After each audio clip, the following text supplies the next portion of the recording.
this is fantastic. Welcome, welcome, welcome. Hello there. My name is Frankie Picasso, and I am the founder of the Good Media Network. And this month is my anniversary of my flagship show, Mission Unstoppable. She's 15 years old, and she's still thriving.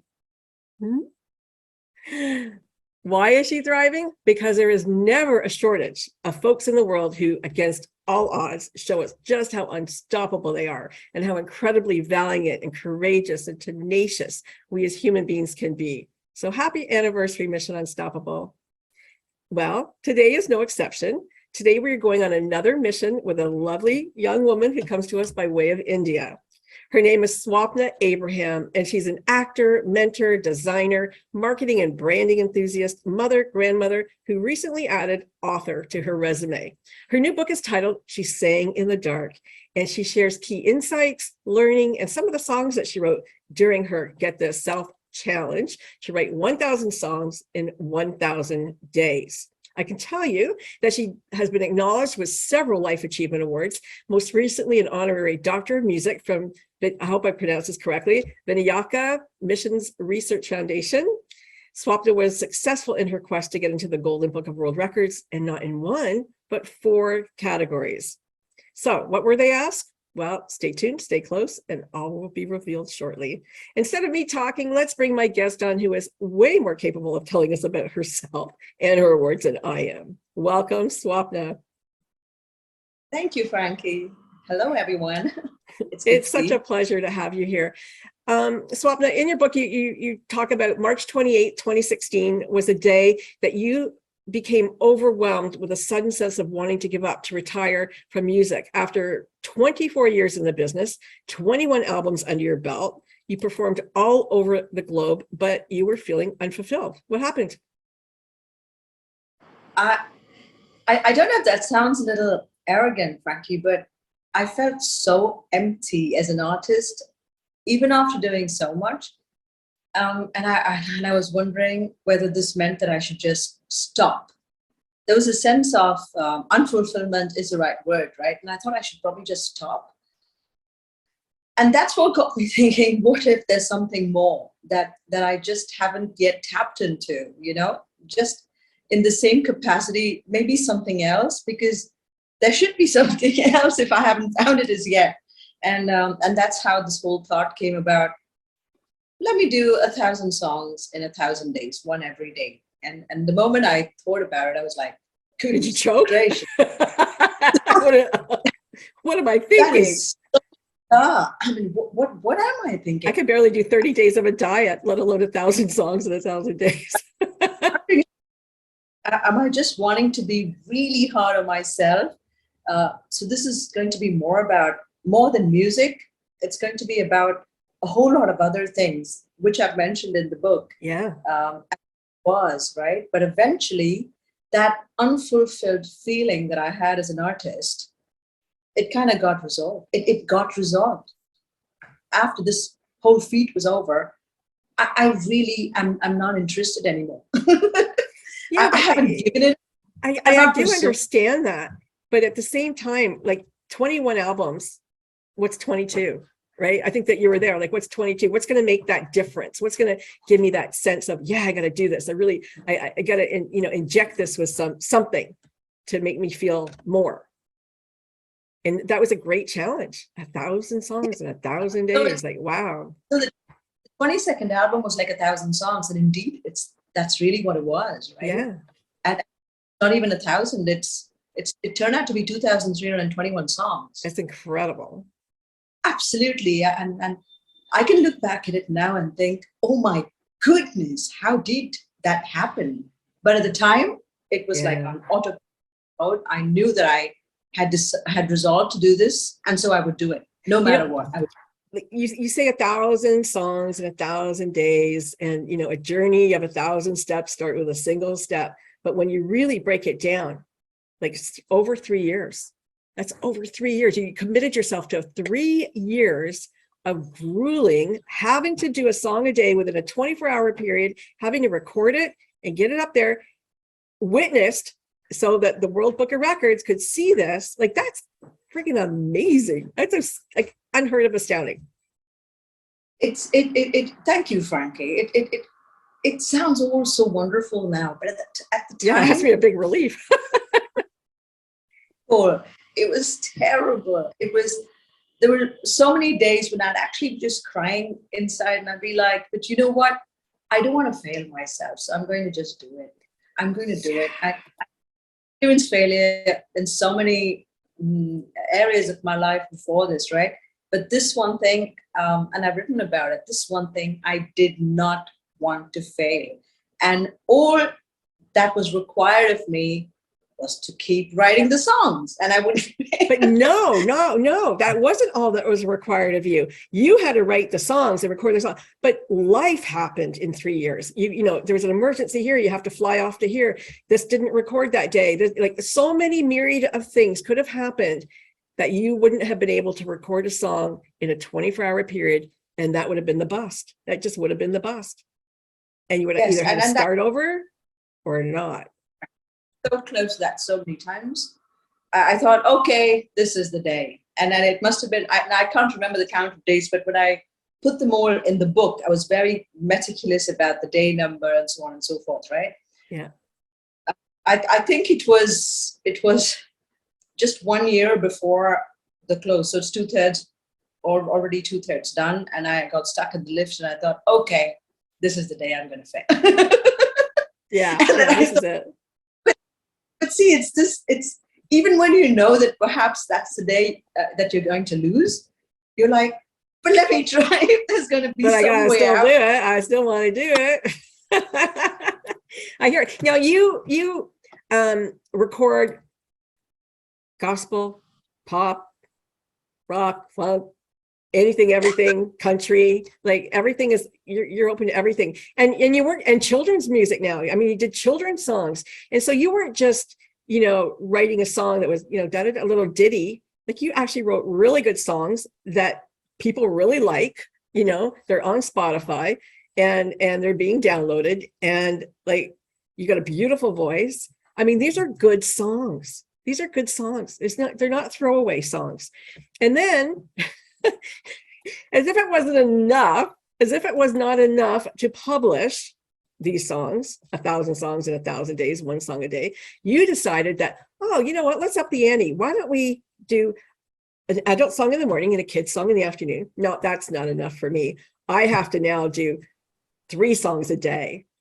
I'm going to do as many songs as I can possibly do in the next 100 days. And it's like you keep upping your ante. It's like, are you an adrenaline junkie or something? That's what I want to know. And I've written about it in the book. It's about mountain climbing. It becomes boring after a while. Right. And you've got to keep doing this for nearly 3 years. So how do you keep your adrenaline there? How do you keep yourself motivated? And it's just by challenging yourself more, by doing more. By pushing yourself more is how you keep that motivation, that you keep staying inspired, because otherwise you start feeling so bored. So for me, initially doing the children's song was like totally out of my league. I've never done anything for kids. I mean, like a children's song. No, I've never done that. So that was so difficult. And for that, for anyone, probably that would have been the easy one, because like a little more than a nursery rhyme, not a rhyme, but a children's song, right? Yeah. But no, after a while, I was so bored doing 2 songs every day. It was like so, and and this is the other thing. If I'm going to start off afresh doing 3 songs a day, no way. Mm-hmm. But when it's like that jog, you get that momentum, then you can go a little faster. That's exactly how it works. Now, on the second last day, doing 21 songs in 1 day, I know that if I'm going to decide to do it from midnight to night, mm-hmm. the rest of tomorrow, 21 songs, I may not even finish 8. But when I'd done 3 and then later on did 7 in a day for 40 days, that really took me through. I think that's how people do it, right? School, college, right? And then finally it's the Olympics, perhaps, right? So yeah. I mean, I'm nowhere. I think you just keep upping your game. And you can't do it. You can't do the big leaps apart from in this stride, in this run, you know. That's exactly what happened. Like one of the things you said and I lost where I put it, but one of the things that you said was that you understand that, you know, why people fail and that you just have to keep going. And one of the things I recognized, I immediately zoned in on that, because as a coach, you know, you always tell, like, I know that people are always failing just as they're about to grab that breast. They all, like, they're just there, their fingertips are touching their success, and they drop the ball. Almost so many times that happens. And that's where self-doubt lives. That's where all the, you know, the junk that comes up for you lives. And you go, oh, I'm not worthy of it. I can't do this. But it's always just like one more step, guys. Like, you're right at the pinnacle, and you've got it. And so what was it inside you that said, I'm going to take that last step? I got one more. I'm going to do it. I'm not going to fail at this. I'm right at the end. That was 1,000 days. So when I decided to give up, I thought I was in front of a wall and I really couldn't see through it. I didn't know what was next, right? But I'm telling you, this last step for me, which got all this, the doctorate, and before that, the 4 world records, and 2,321 songs, out of which 1,000 are kid songs and all that. I couldn't see it. I couldn't see it at that point. At that point, I just thought, I'm giving up. It's the end. It's all been futile, and I'm just feeling, I beg your pardon, I'm just feeling like it was a waste. But I was so close to it. And when I decided, I didn't even know when I decided what I was saying. But this is exactly what happened. I walked through the wall. I actually walked through the wall. Yeah, you got to walk through. And then I saw this, you know. So, but I always tell people, when they're close to giving up, just do it again. Yeah, because you know, it's just one more time. Just do it one more time, and then think about it. One more time, and then think about it again. Yeah, let's talk about what you want. Okay, so you got the longest feat of composing, producing, and publishing a song incessantly. So from April 8, 2017 to January 2nd, 2020. Award number 1. Award number 2. The feat of composing, producing, publishing multiple songs incessantly for 100 days from March 8, 2019 to June 15, 2019. The third one, most songs composed, produced, and published by an individual in one day. How many songs was that in one day? 9? 21 songs. 21 songs in one day. That was on January the 1st, 2020. Okay, January 2nd were 1,000 days. Don't forget that. So the day before, she does 21 songs. Boom. And then the longest feat of composing, producing, publishing children's songs incessantly. And they do not consider the children's songs as a regular song, from April the 8th until January the 2nd, 2020. So for 3 years, he did the kids' songs too. Like, oh my God. It sounds so funny. You know, people would say, okay, well, that's cool. And you got a doctorate out of it, and you got awards, and you got, you know, all kinds of stuff, and recognition. And the recognition that you really got, that you really liked, was that your family came. And that was like really important, because they were able to be really proud of you and go, you know what, like, I did this for 24 years, but this is the pinnacle of what I've done. And that's really exciting. But there was a lot of lessons that weren't musical lessons, a lot of really dear life lessons, I think, that you learned in those 3 years that you share in the book.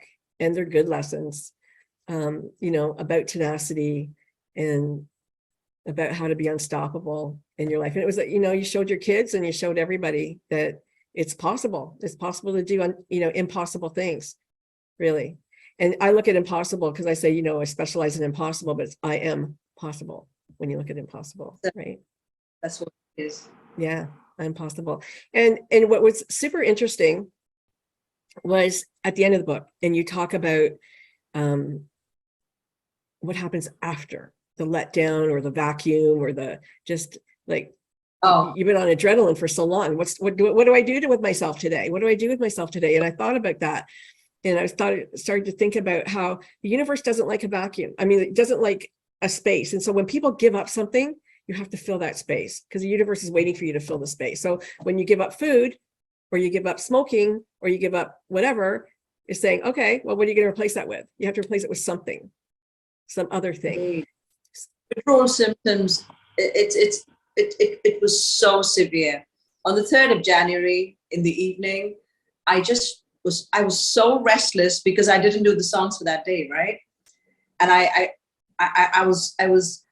knew it was over. I didn't have to do anything anymore, but I was so uncomfortable. So on January 4th, my son and I did that jump off a plane.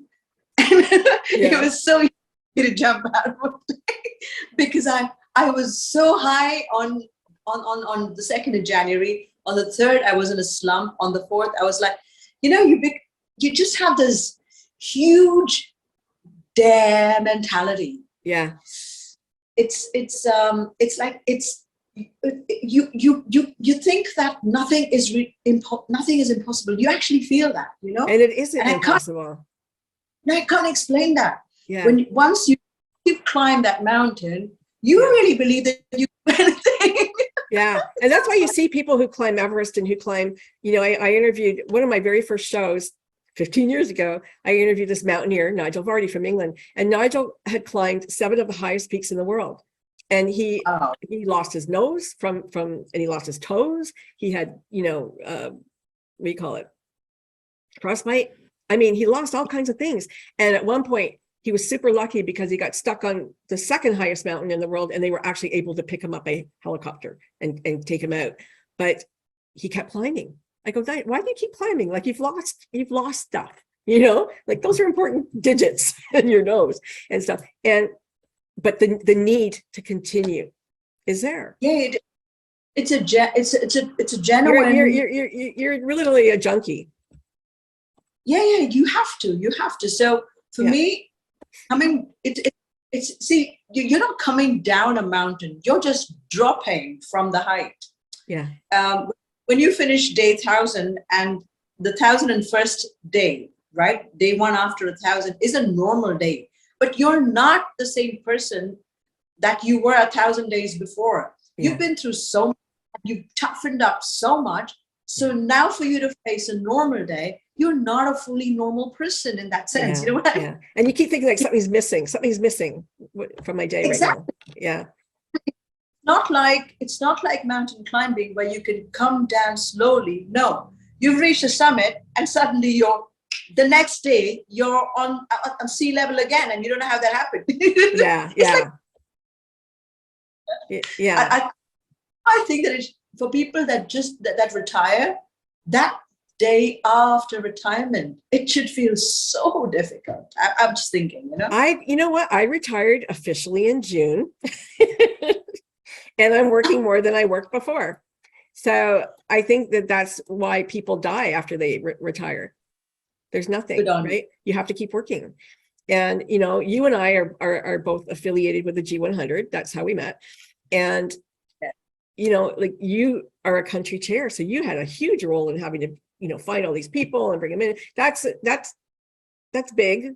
Not as big as 1,000 songs, 1,000 days, but it's big. That's one little chunk that you can, add to your day. And so what are the other chunks that you're adding to your day? Okay, after your mom who's not well.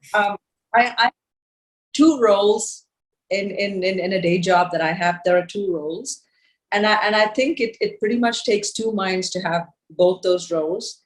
And I'm winging it by fairly all right. It's premature to say it's super good, but it's just been about 4 months and it's not bad. So literally 2 jobs and then G100. And I've just renovated my home the last 7 months. Oh, nice. While this was going on. And my mom has pretty much been very ill for the last 7 months. Oh, I'm so sorry. Yes, and I moved, thank you. And I moved from Dubai to India after 10 years. And it's a new something. So I suppose for a lot of people, this will have been, it was for me as well. Mm-hmm. Don't get me wrong there. It was challenging. But I just think that I'm so used to carrying weights and loads and multitasking, and that I could do it because of that. That I am able to do all this because of that. Because I after the 1,000 days, Frankie, I said, I'm not going to do another challenge. Okay. I'm fulfilled. I'm happy. People ask, so what? There is no next. Next is life. I just live. I'm going to enjoy my life. Yeah. I'm a little, but I'm just going to not have any more challenges. But the withdrawal symptom that you have, you feel good the moment you feel a challenge is around the corner. It's like, that's something I like, you know, whether I want to or I actually like it. Yeah. So You said that you had a lot of lessons, the changes in relationships. One thing that you said I thought was really interesting is fame does not equal talent. Fame does not equal talent. You can be super talented and not famous, right? Yeah. It's like a small percentage of people are famous that are so talented. Yeah. Yes. So I still believe that the greatest talent in the world is still not known to most people. They're somewhere there. They're somewhere there just sitting in. But now, because of the World Wide Web, of course, people have and you look at Idol and all those shows that you see all these super talented people go, where did you people come from? And they're discovering kids on the internet all the time. I mean, look at, Biebers and all those, they're being discovered. But we still have the old school platforms and alleys where the catwalks and all of that, where people are famous. You have the red carpets and stuff. Yeah. Were potentially way more talented, but they'll never go anywhere close to the red carpet. You know what? They write about those red carpet people so much, and I could really, and it's my show, so I can say I really give a shit, like what the Kardashians are doing today, what she put in her hair, like so boring. I'm sorry, I don't care. Give me something real. I want something real, somebody who actually worked for, like yourself, who worked for that credit. She did nothing but be a daughter of a famous lawyer. So what?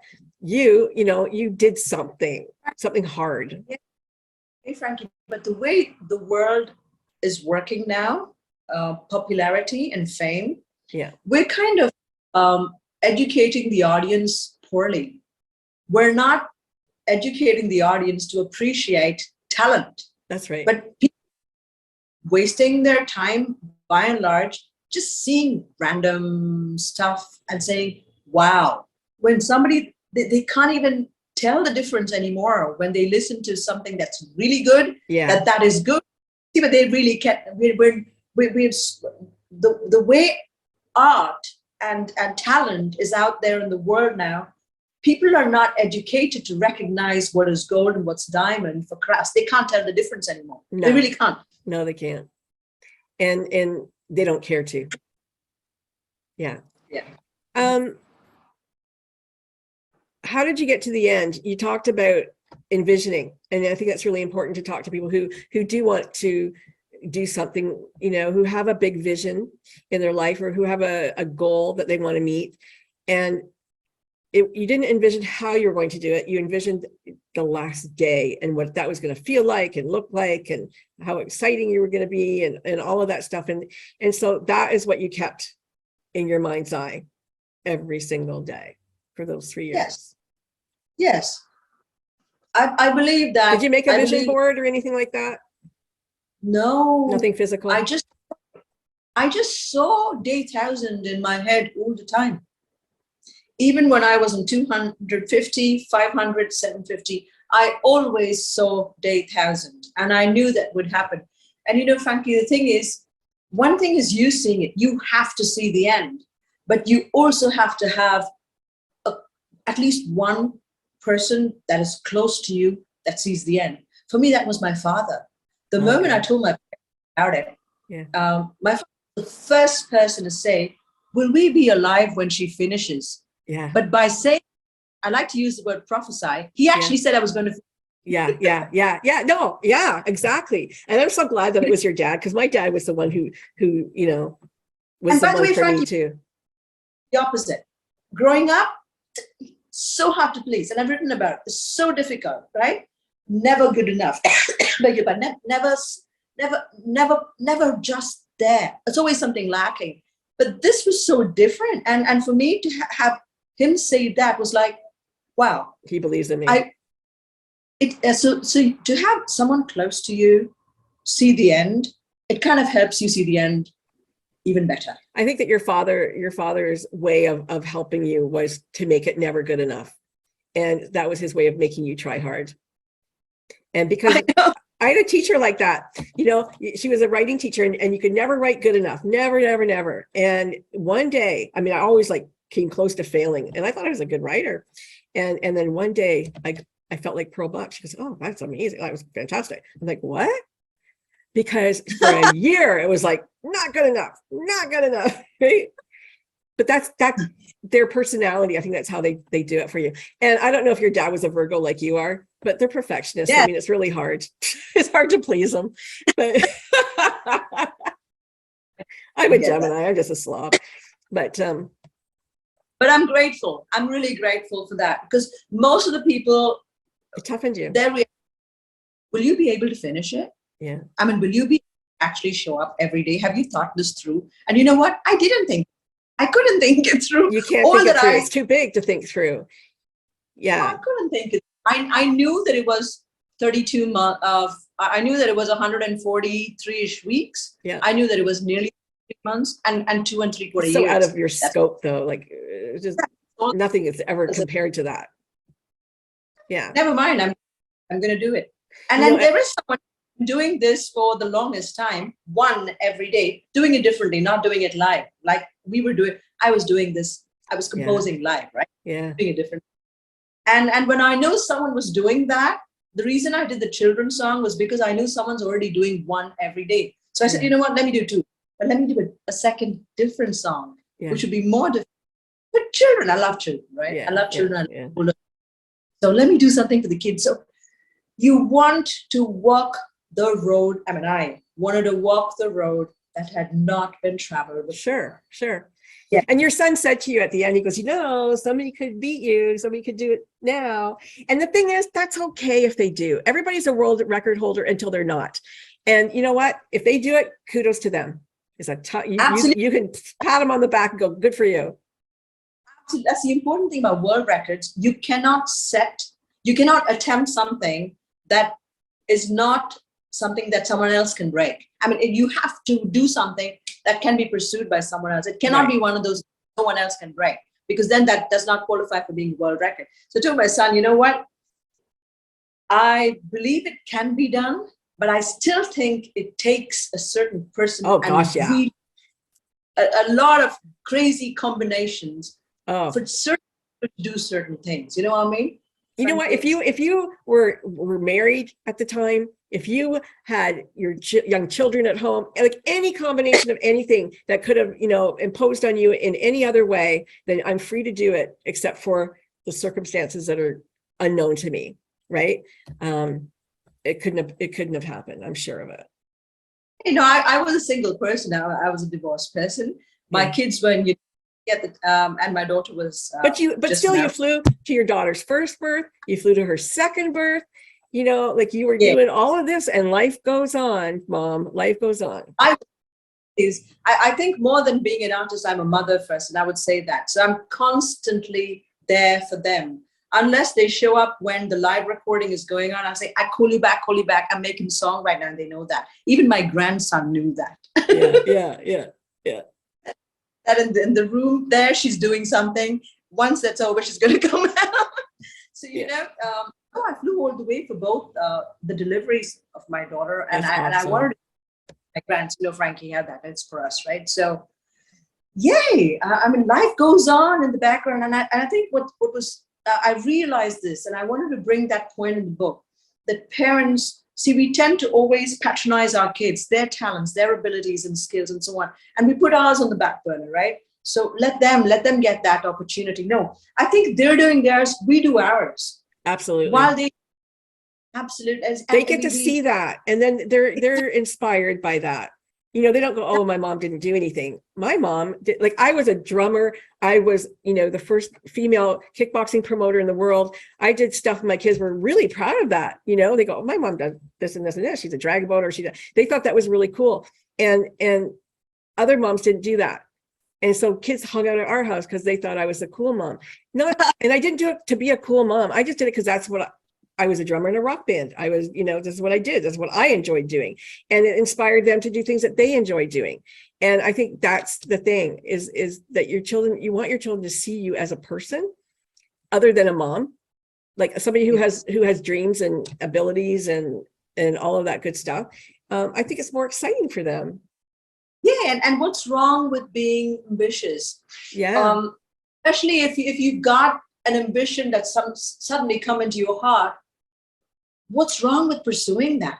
You know, and just because you do that, that doesn't make you less of a mother. No, it's that you value your children's pursuits, you value your own as well. And I think in mind, I'm also teaching them that live for yourself as well. You see what I mean? Impossible things happen. You know, I have a site called Rent a Believer. And as a coach, the one thing I came to understand was that many people who have dreams don't believe in themselves.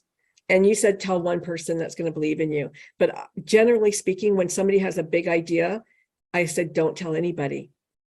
Don't tell anybody. And the reason I say that is because so many people dream so small that they can't imagine a dream like what you did. And so they would be the naysayer. They would be the dream killer. And so until you've got your feet really firmly on the ground in your dream, I wouldn't tell anybody, because people can't imagine it. Some people, like, they just don't have that, unless you're an entrepreneur and a dreamer and a creative. They go, no, that can't happen. That doesn't happen to real people like us. Like, they just kill it. And you don't need a killer. You need an inspirer. And that's why I became the believer.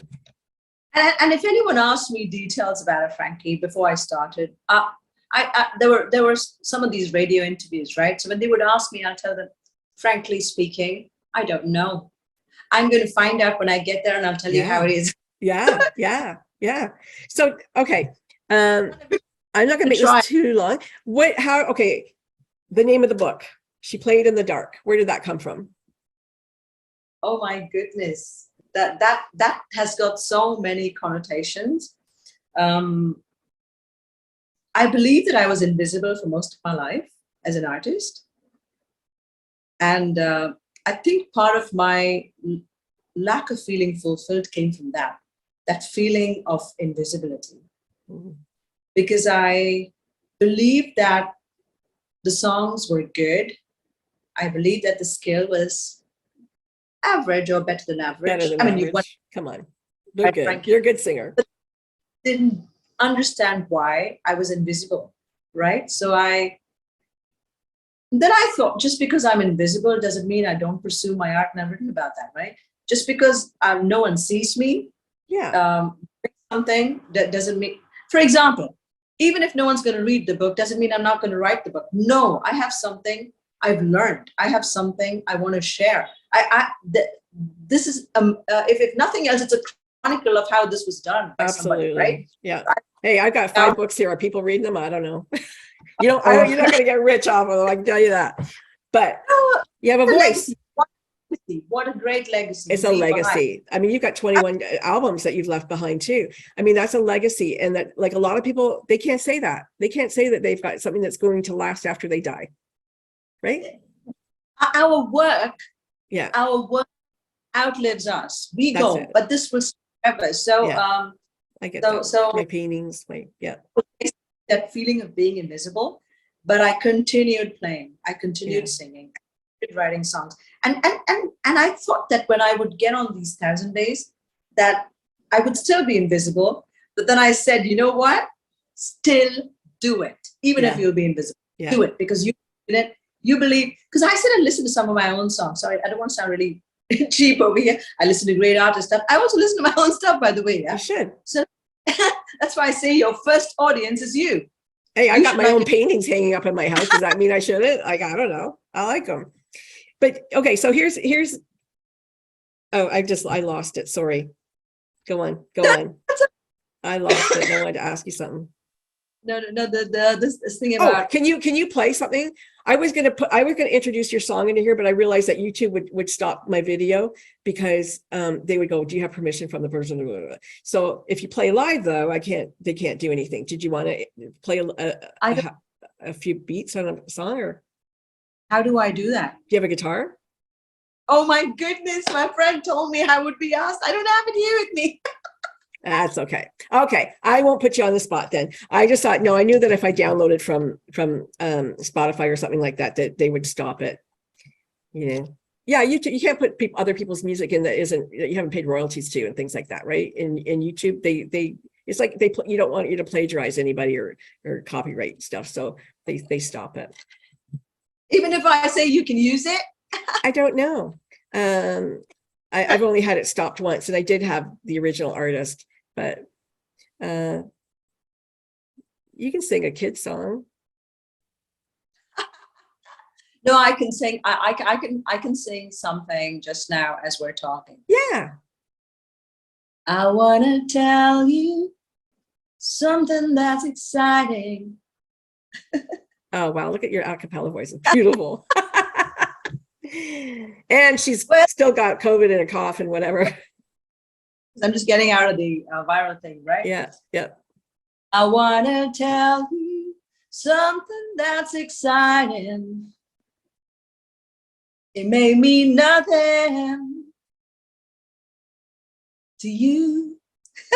I love it. Good for you. Change my world.